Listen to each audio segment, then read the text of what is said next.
It's Bronze and Modern Gods. I'm John. I'm Richard. Welcome, everybody. If it's your first time here, what took you so long? We do things like Underrated Book of the Week. We look at your questions and comments in a segment we call Viewer Mail. We have something called the Old Fart Rule, where we travel 40 years back to 1984 and talk about the books that shaped our collecting lives. And we start off with the Hot Book of the Week. Richard, let me take this. Please do. I have thoughts about this. This is Devilina #1. What? It's from Atlas Comics. If you are new here, as I said, you haven't heard us talking about Atlas Comics, not the Marvel Atlas from the 50s. We're talking about the ill-fated Vengeance Incorporated, as they called it in the industry, that Martin Goodman, former publisher of Marvel, he started this comic book company in 1975 to get revenge on Marvel for not hiring his son Chip as publisher. Chip got passed over for, of course, Stan Lee, as he should have. I mean, would you trust anybody named Chip with your company?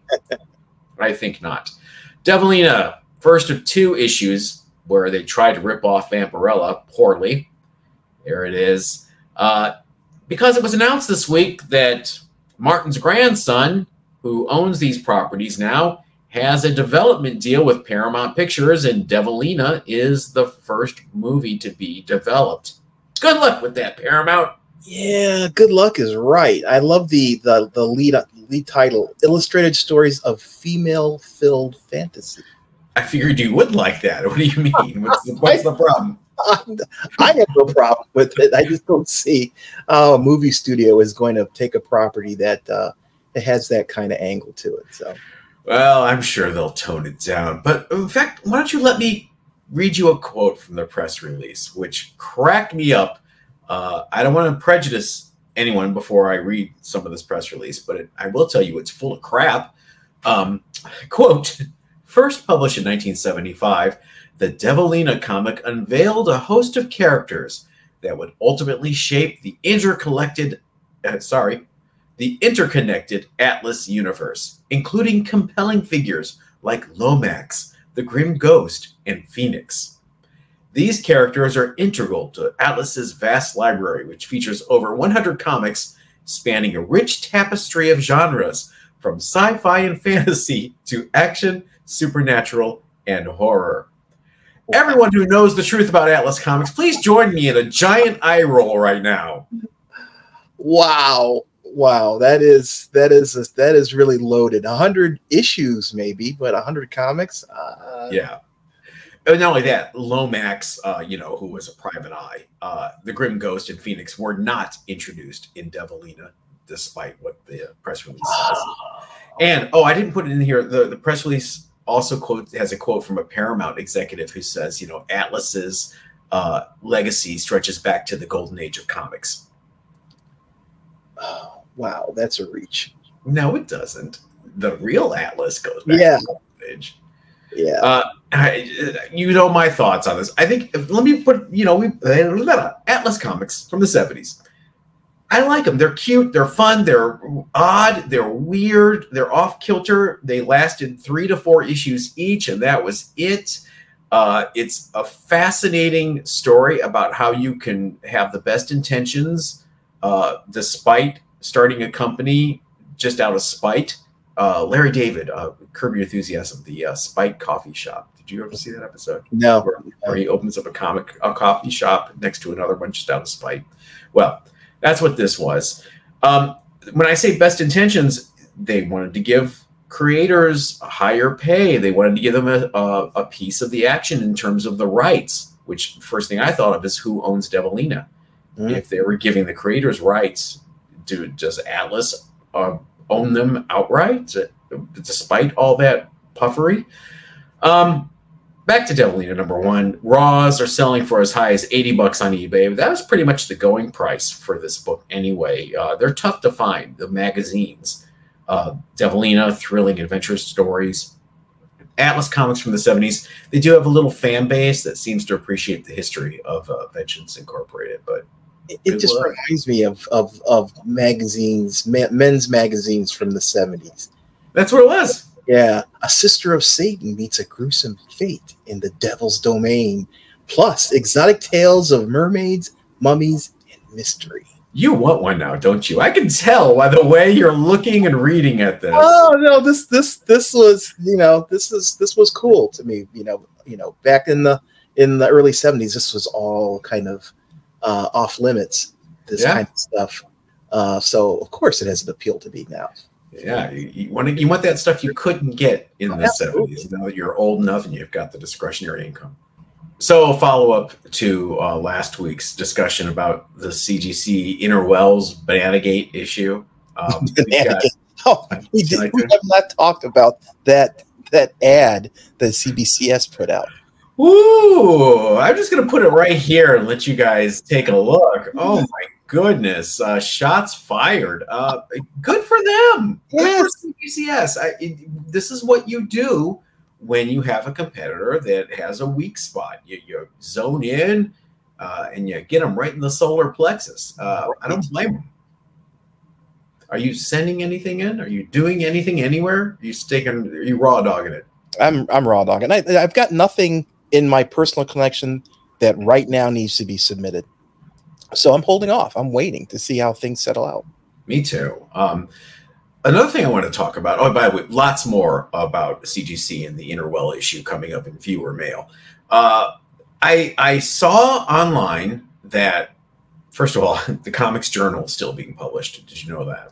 I did not. Yeah, of course it is. Fantagraphics not going to let that go, but it's on issue 310.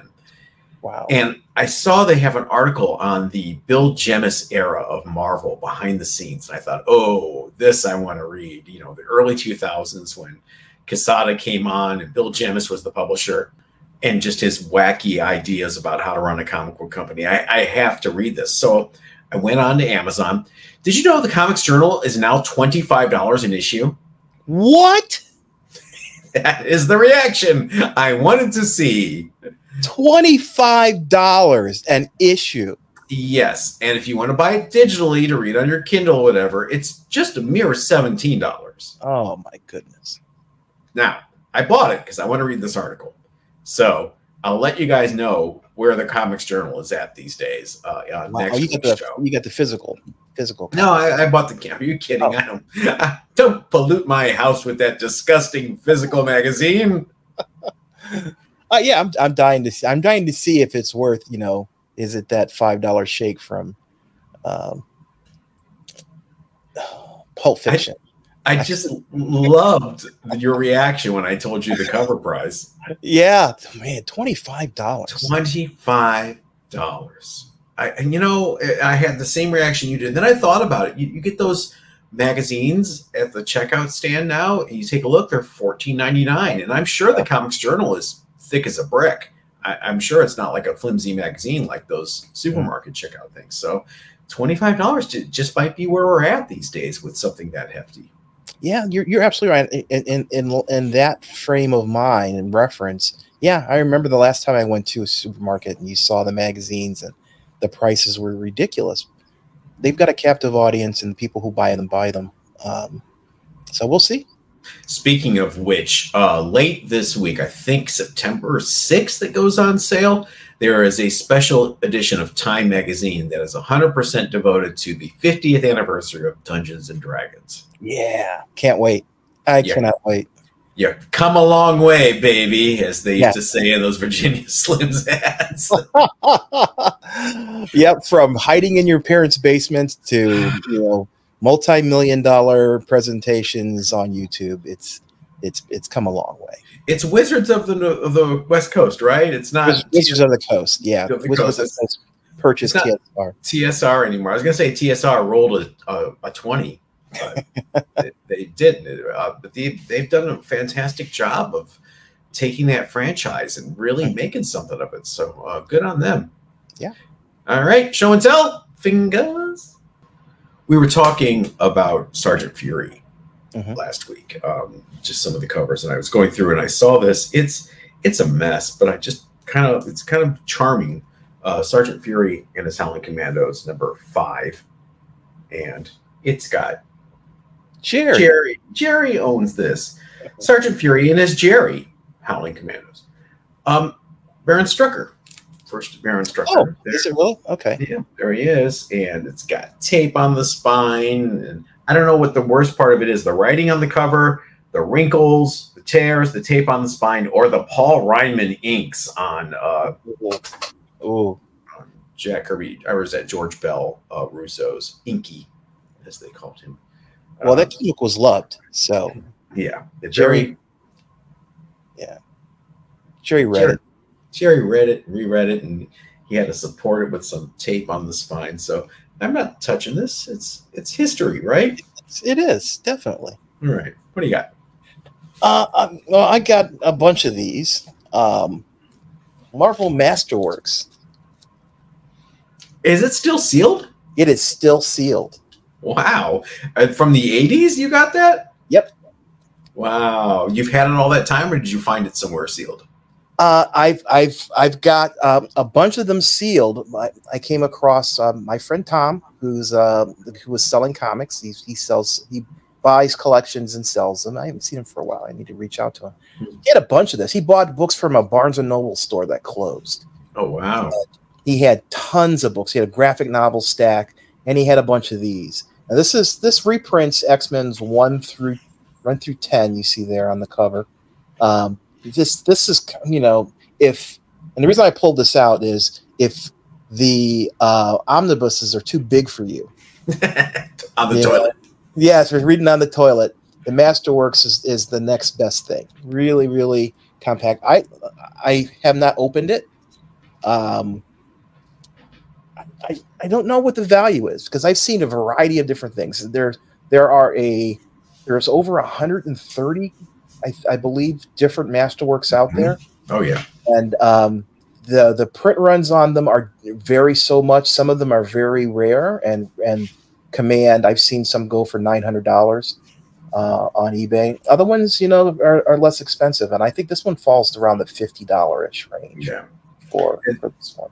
That original dust cover that they had, they changed the trade dress and the presentation about halfway through the Masterworks run, and there was an outcry from people that had collected them since the beginning.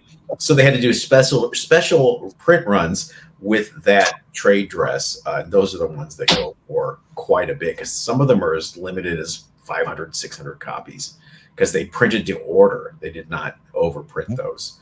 So I'm going through a box of stuff I got, and I saw this, and I don't know how I missed it, but if I had known this was the creative team on this book when it was coming out, I would have added it to my pull list immediately. It is DC's The Spirit, issue 16, by Sergio Aragonés, Mark Evanier, and Paul Smith. Oh, wow. Okay. I know. It's basically the Gru team plus Paul Smith doing The Spirit. I'm in. I mean, I'm assuming it's Paul Smith. Let's take a look together, shall we? It's Will Eisnerish on the cover there. Yeah. And if anybody's going to keep that spirit alive, it's going to be Sergio and Evanier. And boy, it is definitely Paul Smith.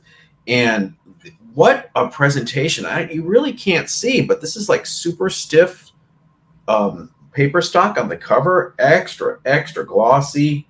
I mean, it's really a step above the normal DC book that they were doing at that time.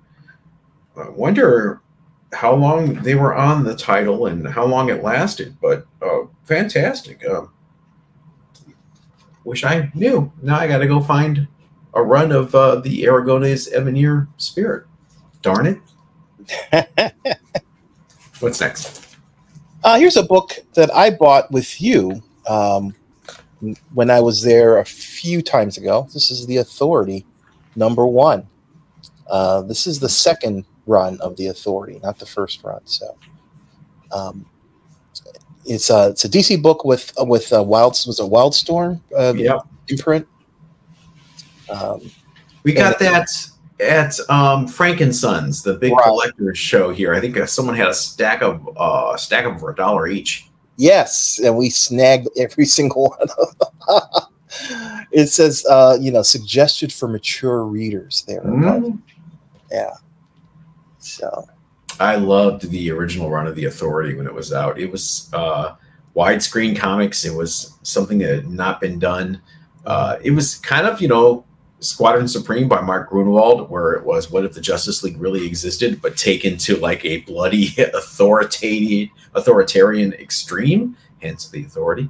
And now they're fighting Superman. And come on. And of course you had Apollo and the Midnighter. Hey.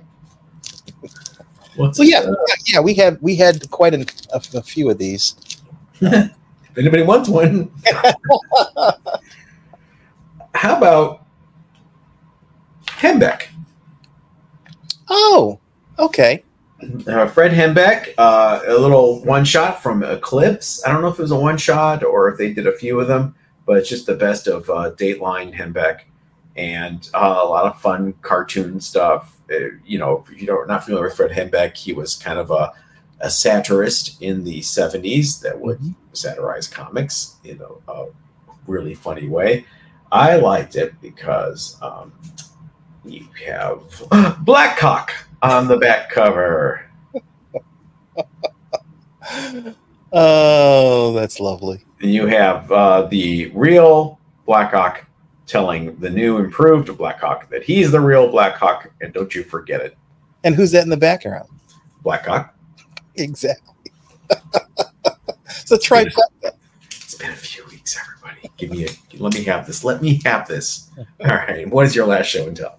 My last one is a stack of books. This is something that I found. When you have a collection that fills your basement and you're going through it, and sometimes you come across stuff you didn't expect.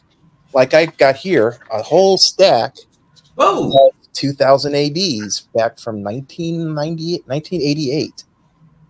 Nice. Your boy, Judge Dredd. Yep, Judge Dredd. I was buying these. They're just great books to read. And, these are 30p a piece. So this is the English magazine. And they are a really odd size in terms of trying to get these things graded, if you could even do so. So yeah, I just got a stack of them, and you know what I'm going to do with these? I'm going to read them because I don't remember reading them. And they've got great stuff. I love, like the back of this one has a nice poster of Judge Death, which one of my favorite villains from any era, really. Just him and the other judges are just amazing characters. Nice. Well, congratulations on finding those books in your basement. Good job. Hey, if you want to support the show, you can do that. All it takes is $2.99 a month. We're not going to bore you with it, but members know you get exclusive live member-only streams, extra show and tell episodes. You get to see your name fly by here, and you help Richard and I buy equipment and go to shows and bring you reports like we just did in the last couple of weeks. It's easy. Just hit the join button on YouTube right next to the subscribe button. You can look in the description for a link, and you can help support the show. In the meantime, why don't you write us a letter on your computer there, and you can be featured on Viewer Mail. My first piece of Viewer Mail does come from our email at bronzeandmoderngods@gmail.com from 4stringer72. I got up to speed on the CGC warp wells just a few days ago, and since I sent a small submission a month ago, I naturally looked closer at my books. 2 of the 4 sent have a bend. My Batman Mad Love and Ghost Rider 19 from 1978. Rather, 1976. Mad Love has 2 ticks already and got the 9.6, which I expected, but they are much more pronounced now. But the one I've included pictures for is the 9.8 Ghost Rider. It's tough to see the bend, but it is not tough to see the now color-breaking tick. The tick itself was there on submission, but it was really small, so I sent it in. Now, thanks to physics, it is way too big to sell as a 9.8. This hits me in 2 ways. Number one, I'm finally at a point where the hobby is paying for itself, and the biggest way was due to the increase in money I can get for a 9.8. Now I can't, in good conscience, sell these to a buyer as a 9.8. I agree. Number 2, as an amateur presser, thanks to your videos, John, it was a source of pride that I was able to make the Ghost Rider 19 from about an 8.5 or so to a 9.8. It's a kick in the gut to see that work wasted. Unfortunately, I'm now taking a pause on submissions until enough of these stories actually make CGC initiate some changes. Thanks again for your great content for Streamer72. Look at that, Richard. That is heartbreaking. It really is. You're all in the same boat. We're not sending stuff in. In fact, my membership expired now that we're in September officially. It expired August 31st. I'm not renewing it. Oh, yeah. Why? Yeah. I renewed in May, and I have not done anything with it. I may cancel mine too. I mean, I just don't see myself given the current circumstances, submitting anything of any substance. You use your 150 credit? No, it's still there. I haven't used it, so I've got $150 worth of credit. Do some magazines. Well, that's a good thing. You know, it's a good question. I do have some magazines I could send in, but it's. Do I want to support them through this whole situation? I'd rather see a solution. I'd rather not submit, and my protest unsubmission results in some kind of favorable result for all these poor people who do have their books affected by this. The heat is on. The heat is on CGC. What's your first piece of viewer mail? I'll stop. My first is from Zach Robst from YouTube, and it's another issue, CGC. I'm one of the lucky folks who got a Banana Ben book. Unfortunately, mine came from an online seller. Big doubt that CGC will be doing anything to compensate folks in my situation. And this is the real problem. And sure, they can compensate that first generation of people who did the actual submissions.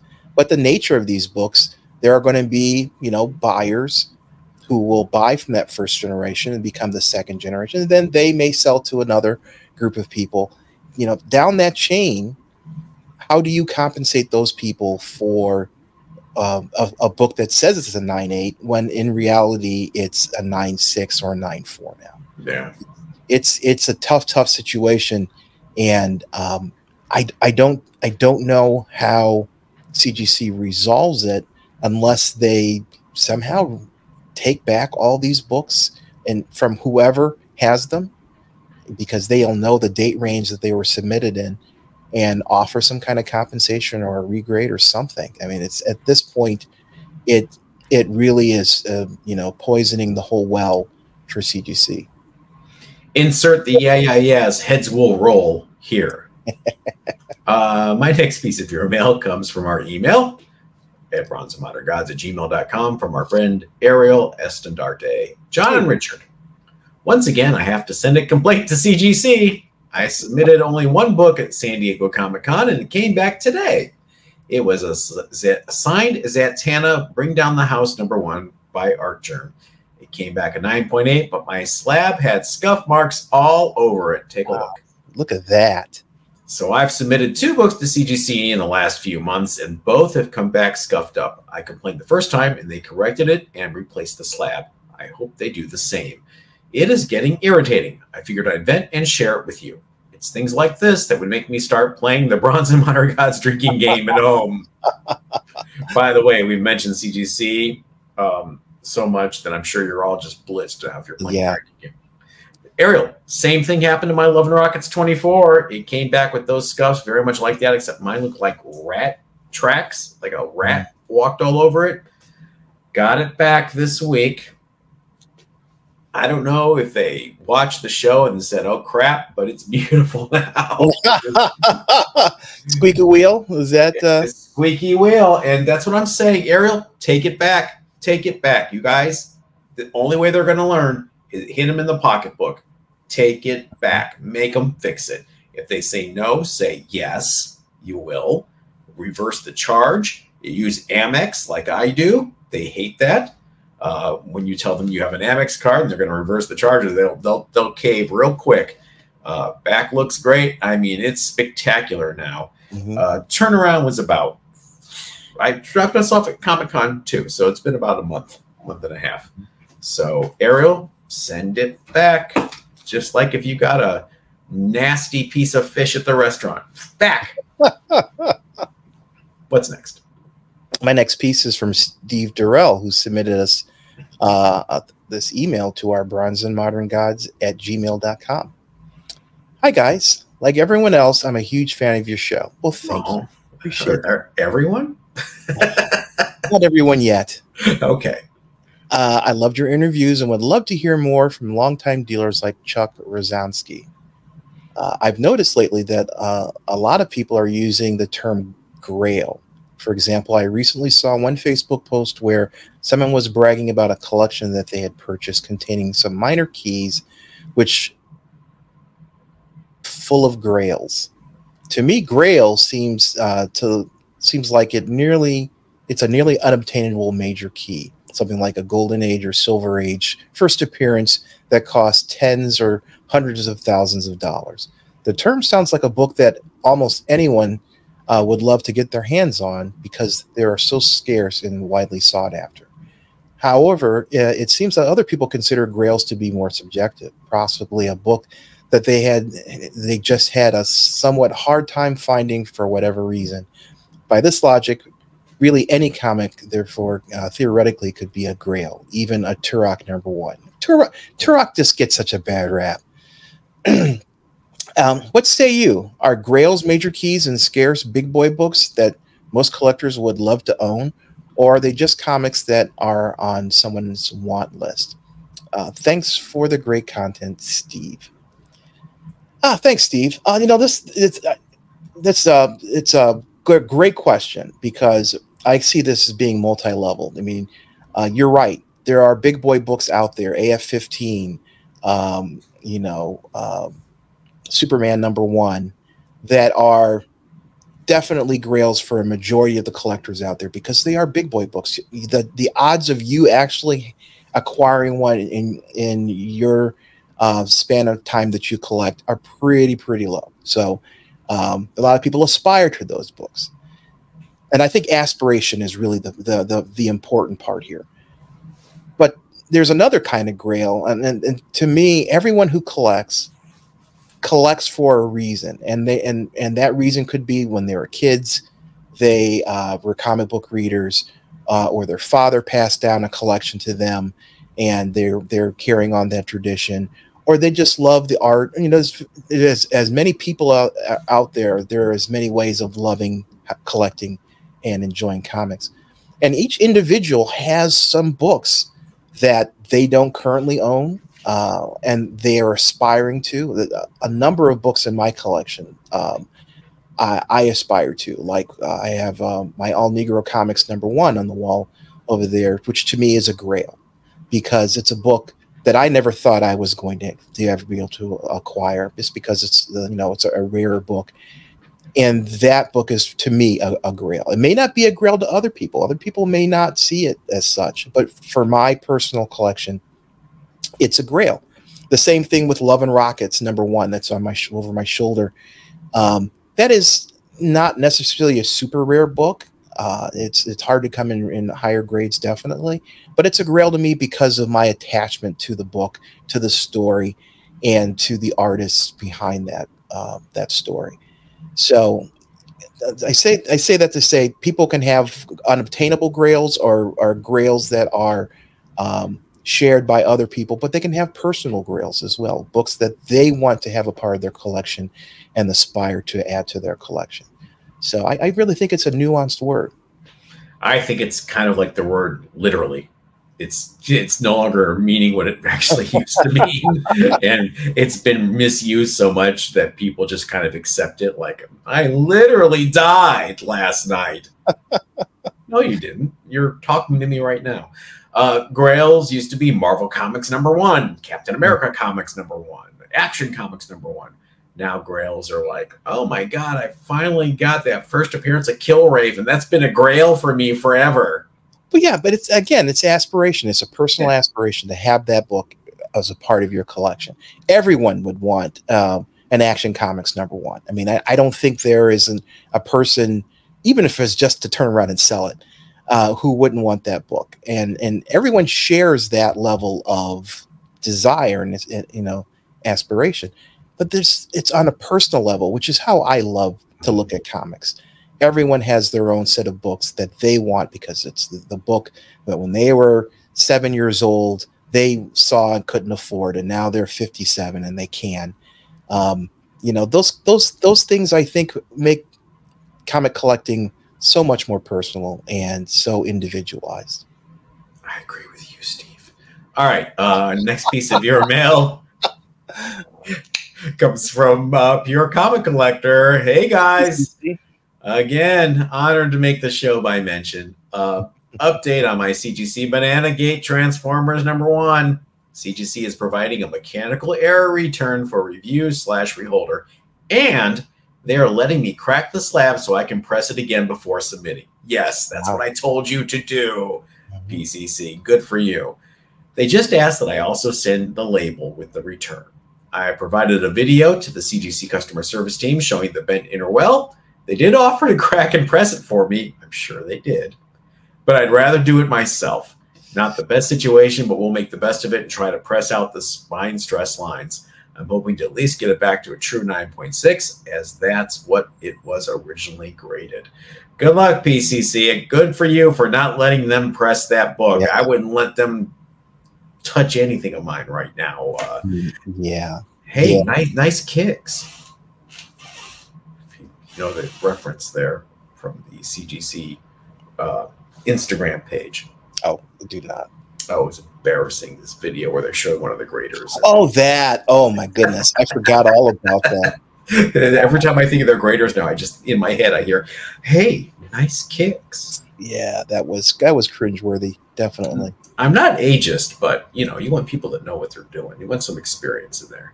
I'm ageist the opposite way. How's that? Yeah, I want experience. And what is your last piece of viewer mail?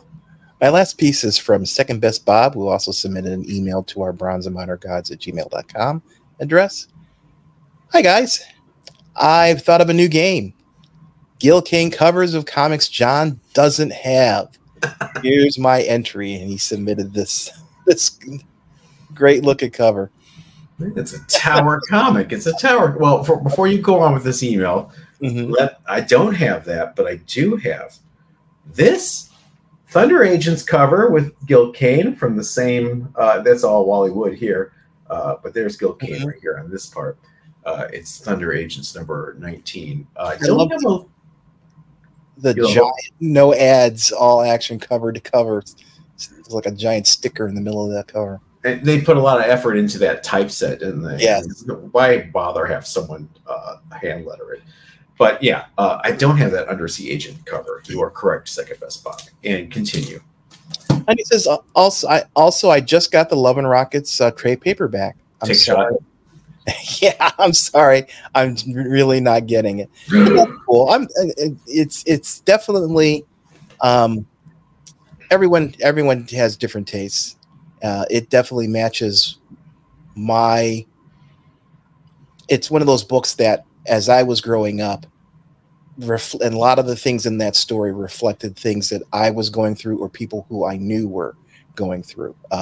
That's that kind of disconnected generation. And if that doesn't resonate with you, that's cool. I'm sorry, but it does resonate with me, and I know it resonates with John as well. So, Bob, I would urge you to keep going. Remember, Richard, you and I came in late. We came in at the death of Speedy. Yeah. When the book was really completely different than it was when it started. Remember going back and reading those first Love and Rocket stories where it's like, wait, there's dinosaurs and aliens and Maggie's a mechanic and what? I didn't like the first stories. So it's so whimsical and so different than the human interest story that it turns into. So yeah, if you started from the beginning, it changes definitely. Yeah, stick with it, Bob. At least through the second trade paperback. Get to the death of Speedy, then tell us what you think. That's all we ask him. I remember it was, gosh, those first issues were quarterly. It took forever. And you had to go back and reread the last one because you forgot what happened 3 months ago.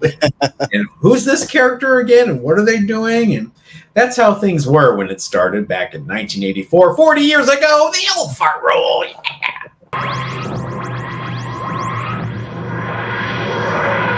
Transition City, my friend.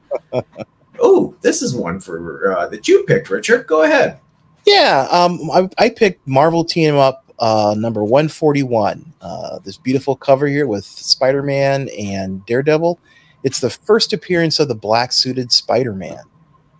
Spectacular Spider-Man and Marvel Team Up 141 both came out April 30th, 1984. The Amazing Spider-Man 252, which is also in contention for the first appearance of the black suit, actually came out May 10th, roughly a week later. And I didn't know this. Marvel Superheroes Secret Wars number 8, the origin of the black suit, didn't come out until December of 1984. Right. So yeah, there's a little bit of mix up in terms of the appearance and the order of appearance for things for the black suit. Everyone knows the black suit eventually is revealed to actually be a symbiote. That symbiote ends up being Venom in ASM 300. So this book is available. There's a direct newsstand and Canadian book. The price on it for a CGC 9.8 is now hovering around $789. It's on a little bit of a downward trend, but this book is you know, it's a key. It's definitely a strong key. Come across it at a reasonable price, pick it up, because I think you'll make money on the long end. Did you see who did that cover? Do you know who that is? No. It's Art Adams. Is it really? That is an early Art Adams cover. It sure is. Look at yeah, Art Adams there at the bottom. I don't see a lot of boobage. So look at the Black Widow, though. Look at that pose. That's a very Art Adams. It is a very Art Adams. Yeah. All right, moving on to our underrated books of the week. Richard, I'll start this week. Mine is not a valuable book whatsoever, but it's something I think you would actually enjoy, Richard. It is Amazing High Adventure number 1. First of all, your favorite artist is doing the cover, Bill Sienkiewicz. Yeah. $2? Really? $2 back in the day. This was a high-end deluxe format book, really bright, thick Baxter paper stock. It is a one-shot adventure anthology title with a focus on historical warfare. Wow. Yeah, that sounds like my wheelhouse. Now, at the time, 1984, Marvel was having huge success in the direct market, so they had room to experiment, and this was one of those experiments. They were trying to clog the shelves and force the 80s indies off the shelves, so they were throwing anything out there. A great lineup of creators in here, including Steve Englehart, John Severin, Tony Salmons, Louise Simonson, and many, many more. Now, this one-shot must have been somewhat successful because another issue followed late the next year in 85, and then a year after that, it briefly became a bi-monthly title for 3 more issues in 1986. If you're interested in Amazing High Adventure number 1, a Veneer Mint copy is not going to send you back. They're selling on eBay right now for $1.50. Wow. Okay. Yeah, you know, this is a Sienkiewicz cover I could deal with. You can deal with that? I could deal with it.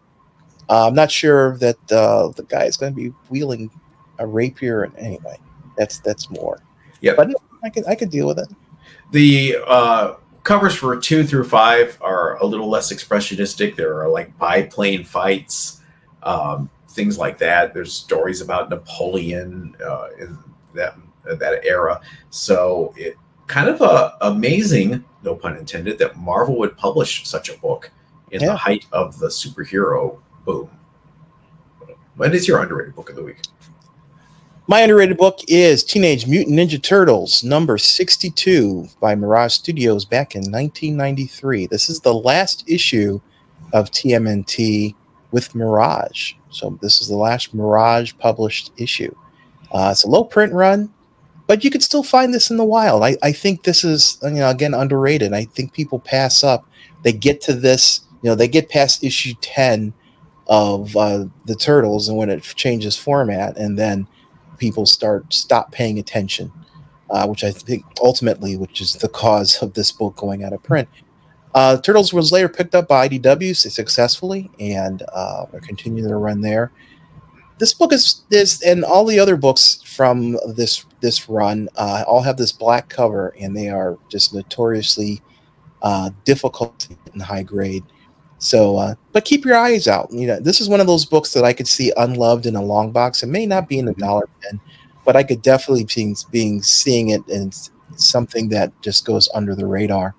A 9.8 of this book recently sold in July for $335. So it has value if you can come across it. So it could look funny at 9.8, and the black border, though. I think the last 4 or 5 issues have that black border, and they're super tough.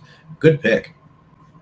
All right, summer's winding down. We're not. We're back for members on Wednesday and Thursday. Everyone else, we will see you next Monday. Have a great week. Yep. Everybody stay safe.